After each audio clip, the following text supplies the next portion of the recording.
This is Module 2. In this module, we're going to be taking a look at some ideas about communication. First, just some basic concepts about what communication is and is not. And then we'll look at some patterns that tend to be dominant in one culture or another. And finally, we'll look at the whole idea of having interior and exterior conversations. So, as before, in just a few moments, you will see the PowerPoint appear, and I will disappear from the screen, and you'll see as the slides, you'll hear my voice in the background talking about each slide. And at the end, I'll come back with a few final words. So let's get started with the PowerPoint. All right, let's take a look at communication and culture bumps.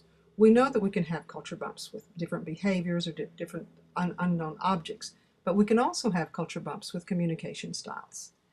But first, let's look at how all humans communicate. Basically, we communicate verbally using language, either written or spoken.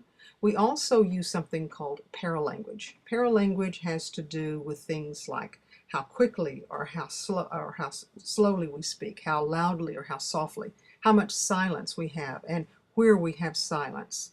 The third channel of communication for all human beings has to do with the nonverbals. The way that we dress, the way that we hold ourselves, our posture, the way, how much space that we allow between ourselves and other people in which situations. So this all humans have, but when we cross cultures, we run into different styles.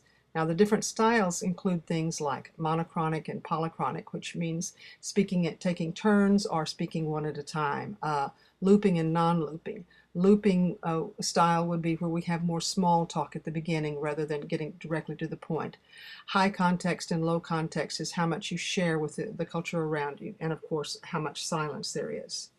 Culture bumps allow us to access the interior conversations both of ourselves and of others. And here's an example of a young woman from China dealing with an older American man. And when we're able to access these interior conversations, we have a much better opportunity to genuinely understand both ourselves as well as those around us who may come from different backgrounds.